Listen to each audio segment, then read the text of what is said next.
इस वीडियो में हम ट्राई की नेस्टिंग को समझेंगे। ट्राई के अंदर ट्राई लिख सकते हैं, कैच में ट्राई कैच हो सकता है, मतलब ट्राई की किसी भी लेवल पे नेस्टिंग हो सकती है। हम कहीं पे भी ट्राई लिख सकते हैं, कैच में भी ट्राई कैच लिख सकते हैं, फाइनली में भी ट्राई कैच लिख सकते हैं। तो ट्राई, उसमें भी ट्राई,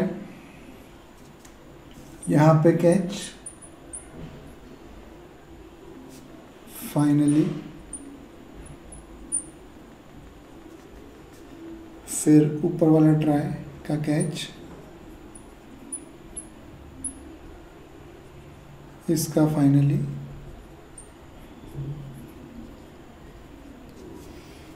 तो हम ट्राई की नेस्टिंग समझ रहे हैं। तो अभी हमने क्या कर दिया, ट्राई लिखा, ये ट्राई, इसका कैच, इसका फाइनली, इस ट्राई के अंदर एक और ट्राई है, उसका कैच, उसका फाइनली। तो जब भी कभी भी एक्सेप्शन आती है तो सबसे पहले ये देखा जाता है कि जो एक्सेप्शन आई है, क्या वो लाइन जिसमें एक्सेप्शन आई है वो ट्राई की मेंबर है। अगर वो ट्राई की मेंबर है तो कैच सर्च किया जाता है। तो आप सिचुएशन समझें कि हम कभी यहाँ पे एक्सेप्शन आए, इस लाइन पे जो कोड लिखा है उसमें एक्सेप्शन आ गई, तो सबसे पहले ये देखेंगे कि ये लाइन किस ट्राई की मेंबर है, ये लाइन इस ट्राई की मेंबर है। तो सीधे इसके कैच पे जाना है, ये फाइनली ब्लॉक भी नहीं चलेगा। ऐसा जो स्टेटमेंट हम बोलते हैं कि फाइनली हर केस में चलेगा, तो जिस ट्राई में प्रॉब्लम आई है उस कैच का फाइनली हर केस में चलेगा। प्रॉब्लम आ जाए तो भी, नहीं आ जाए तब भी। तो इस ट्राई में प्रॉब्लम आई है तो इस ट्राई का फाइनली हर केस में चलेगा, चाहे प्रॉब्लम आए, चाहे प्रॉब्लम सॉल्व हो या प्रॉब्लम नहीं सॉल्व हो, फाइनली चलाना ज़रूरी है।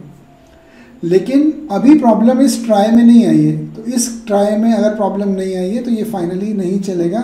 इस लाइन पे प्रॉब्लम आते से सीधे इस कैच के, इस ट्राई के क्लोजिंग ब्रैकेट पे कंट्रोल जाएगा।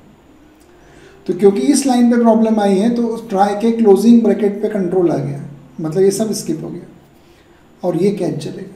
अगर यहाँ पे जो ऑब्जेक्ट पास हो रहा है एक्सेप्शन का, वो ऑब्जेक्ट और ये ऑब्जेक्ट कॉमन है, सेम है, तो कैच में चला जाएगा, प्रॉब्लम सॉल्व हो जाएगी और फाइनली चला के कोड आगे बढ़ेगा। आगे बढ़ेगा मतलब आगे जो लाइनें लिखी हुई है वो चलेंगी।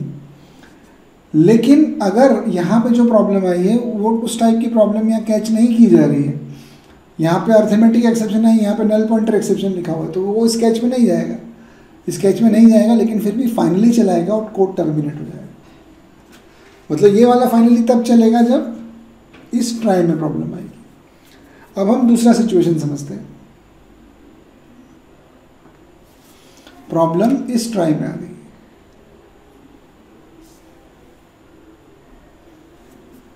जैसे ही इस ट्राई में प्रॉब्लम आएगी वो सबसे पहले ये देखेगा कि जिस लाइन पे प्रॉब्लम आई है वो लाइन किस ट्राई में लिखी, इस ट्राई में लिखी, तो इसके कैच पे जाओ, इसके कैच पे आ गए। जो प्रॉब्लम आई है क्या ये कैच उसको सॉल्व कर लेता है? तो अगर कर लेता है तो बहुत अच्छा है, प्रॉब्लम यहीं सॉल्व हो जाएगी, ये कोड चलेगा, फाइनली चलेगा और उसके बाद की कमांड चलेंगी कि ये कैच नहीं चलेगा क्योंकि प्रॉब्लम आई थी, सॉल्व हो गई है, फाइनली चलेगा और आगे की कमांड चलने लग जाएगी। तो इस ट्राई में प्रॉब्लम आई, यहाँ कैच में गए, प्रॉब्लम सॉल्व हो गई, तो यहीं पे सॉल्व हो चुकी है। अब कोड नॉर्मल है तो फाइनली ब्लॉक चला, इसके बाद की लाइनें चली, हम यहाँ पे पहुँच गए हैं, लेकिन प्रॉब्लम सॉल्व है इसलिए कैच चलाने की कोई ज़रूरत नहीं है, फिर फाइनली चलेगा और आगे बढ़ जाएगा। वो सिचुएशन जब यहाँ पे प्रॉब्लम आ गई, मान लो अर्थमेटिक एक्सेप्शन आ गई और यहाँ पे लिखा नल पॉइंटर एक्सेप्शन, तो प्रॉब्लम आई, सबसे पहले देखा कि इस ट्राई में प्रॉब्लम है, इस ट्राई में प्रॉब्लम है, तो कैच में गया, कैच में नल पॉइंटर लिखा और आई थी अर्थमेटिक, तो इस कैच में सॉल्व नहीं हो पा रहा है। सॉल्व नहीं होगा तो इस कैच में नहीं गया, आगे गया फाइनली में। फाइनली को उससे कोई मतलब नहीं, प्रॉब्लम सॉल्व करके आए हो या नहीं करके आए हो, फाइनली चलना ही, फाइनली चल गया। फाइनली चलने के जस्ट बाद हम इस लाइन पे पहुंचेंगे, फाइनली से बाहर निकले मतलब हम इस लाइन पे पहुंच गए। अभी प्रॉब्लम सॉल्व नहीं हुई है, जो अर्थमेटिक एक्सेप्शन आई थी वो अभी सॉल्व नहीं हुई है, तो हम इस लाइन में प्रॉब्लम लेके पहुँच चुके हैं। तो क्या ये लाइन ट्राई में लिखी है? हाँ, ये लाइन ट्राई में लिखी, तो इसके कैच पे चले जाओ, कैच पे यहाँ सॉल्व हो जाता है तो ठीक है, नहीं होता है तो फाइनली चलेगा और उसके बाद कोड टर्मिनेट हो जाएगा। अगर कैच चल गया है, फाइनली चलेगा तो आगे की लाइनें भी चलेगी। इसका मतलब ये हो गया क्योंकि ये लाइन इस ट्राई में भी थी और ये लाइन इस ट्राई में भी आती है, तो यहाँ अगर सॉल्व हो गई प्रॉब्लम तो फाइनली चला के कंटिन्यू करेंगे, और अगर यहाँ पे प्रॉब्लम सॉल्व नहीं हुई है तो फाइनली चला के बाहर वाले कैच में भी जाएंगे और वहाँ का फाइनली भी चलेगा। तो ये सबसे पहले देखना ज़रूरी है कि किस जगह प्रॉब्लम आई है, वो लाइन किस ट्राई की मेंबर है। ये लाइन दोनों ट्राई की मेंबर है तो दोनों के कैच चल सकते हैं अगर इंटरनल कैच से सॉल्व नहीं हुआ तो। और यहाँ प्रॉब्लम आएगी तो वो सिर्फ इस ट्राई का मेंबर था तो सिर्फ यही वाला कैच चला, इसका फाइनली भी नहीं चला। तो फ्लो चलाने का तरीका क्या है कि यहाँ प्रॉब्लम आई, हम कैच में ले गए, उसको सॉल्व नहीं हुआ तो फाइनली में ले गए, फाइनली के बाद आगे गए, इस लाइन पे पहुँचे, इस लाइन पे प्रॉब्लम अभी अवेलेबल है तो ये लाइन क्योंकि ट्राई की मेंबर थी इसलिए कैच पे चले। जैसे भी आप समझ सकते हैं वैसे समझें, ऐसा समझ लें आप इसको कि ये लाइन दोनों ट्राई की मेंबर है तो ये कैच तो चल रही है। अगर प्रॉब्लम अंदर सॉल्व नहीं हुई तो पहले अंदर सॉल्व करने की कोशिश करेगा, नहीं हुई तो बाहर का कैच भी चलेगा। तो इस तरीके से नेस्टेड ट्राई लिखे जाते हैं। कैच में भी ट्राई कैच हो सकता है, फाइनली में भी ट्राई कैच हो सकता है। फाइनली हर बार चलेगा, अगर आपने जिस ट्राई में प्रॉब्लम आई है, इस ट्राई में प्रॉब्लम आई है तो इस ट्राई का फाइनली हमेशा चलेगा ही चलेगा, फाइनली का कोड एग्जीक्यूट होगा ही। फाइनली सिर्फ उस केस में नहीं चलता है जिस केस में खुद फाइनली में एक्सेप्शन आ जाए, फाइनली का कोड पहली लाइन चली, दूसरी लाइन चली, तीसरी लाइन में फाइनली में ही प्रॉब्लम आ गई तो फाइनली पूरा नहीं चलेगा। या फिर किसी जगह पे सिस्टम डॉट एग्जिट लिख दिया जाए, अगर सिस्टम डॉट एग्जिट लिख दिया किसी ने तो प्रोग्राम इमीडिएटली यहाँ से टर्मिनेट हो जाएगा, फिर कोई ट्राई कैच फाइनली कुछ नहीं चलेगा, सीधे टर्मिनेशन। तो ये फोर्स क्विट किया हमने प्रोग्राम को, तो सिस्टम डॉट एग्जिट लिखा मतलब अब कोई मैकेनिज्म ट्राई कैच फाइनली का नहीं चलना, इसी जगह कोड टर्मिनेट करो। तो या तो ये लाइन लिखी आ जाए या फिर खुद फाइनली में प्रॉब्लम आ जाए।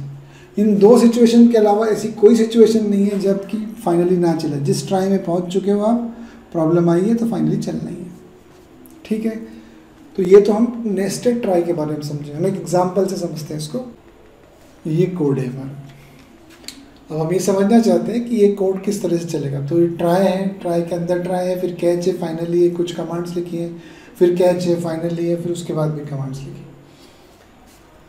तो जब ये कोड रन होगा तब इंटीजर x = 0, y = 10, अभी तक कोई प्रॉब्लम नहीं है। फिर ये ट्राई में आ गया, ट्राई में लिखा है y/x, मतलब इस लाइन पे अर्थमेटिक एक्सेप्शन आ गई क्योंकि आपने 0 से डिवाइड कर दिया, x 0 है, अर्थमेटिक एक्सेप्शन आई। किस लाइन पे आई है? इनर ट्राई पे। तो कहाँ जाएगा? पहले इनर कैच पे जाएगा। तो जिस कैच में हो गया वहाँ पे क्या एक्सेप्ट होता है? Null pointer exception. आपके पास क्या है? Arithmetic exception. तो वो इस कैच में नहीं जाएगा, इस कैच में नहीं गया, फाइनली पे जाएगा, फाइनली चला तो इनर फाइनली, मतलब आउटपुट कैसा आने लगेगा? Inner finally. सबसे पहली लाइन में ये प्रिंट हुआ। उसके बाद फाइनली चल गया, प्रॉब्लम सॉल्व तो हुई नहीं। तो प्रॉब्लम सॉल्व नहीं हुई है तो फाइनली चलाना था, लेकिन इसको टर्मिनेट करेगा वो, इस पर नहीं जाएगा, ये लाइन नहीं चलेगी क्योंकि प्रॉब्लम आई हुई है और प्रॉब्लम जब तक रहेगी तब तक सिर्फ कैच चल सकता है और फाइनली चल सकता है और कोई सी भी कमांड नहीं चल सकती। तो प्रॉब्लम इस लाइन पे आई थी, ये इस ट्राई में भी है और ये लाइन इस ट्राई में भी लिखी है। तो ये कैच अगर इसको सॉल्व नहीं कर पा रहा है तो ये आउटर कैच में जाने वाला है, लेकिन फाइनली चला के जाएगा। फाइनली चला लिया तो अब ये आउटर कैच में चला गया। आउटर कैच में अर्थमेटिक एक्सेप्शन है और हमारे पास आई भी अर्थमेटिक एक्सेप्शन थी तो उसमें कॉपी हो जाएगा। कोड नॉर्मल हो गया, इन ए प्रिंट हुआ, तो इन ए प्रिंट हो गया, प्रॉब्लम सॉल्व हो गई है, कोड नॉर्मल हो गया। अब कोड नॉर्मल हो चाहे नहीं हो, फाइनली तो चला नहीं था तो फाइनली चला, इन आउटर फाइनली ये प्रिंट हुआ। कोड नॉर्मल भी हो चुका है क्योंकि एक्सेप्शन हैंडल हो गई, तो फाइनली के बाद वाली जितनी लाइन से सारी चलेगी, मतलब कंटिन्यू भी आएगा।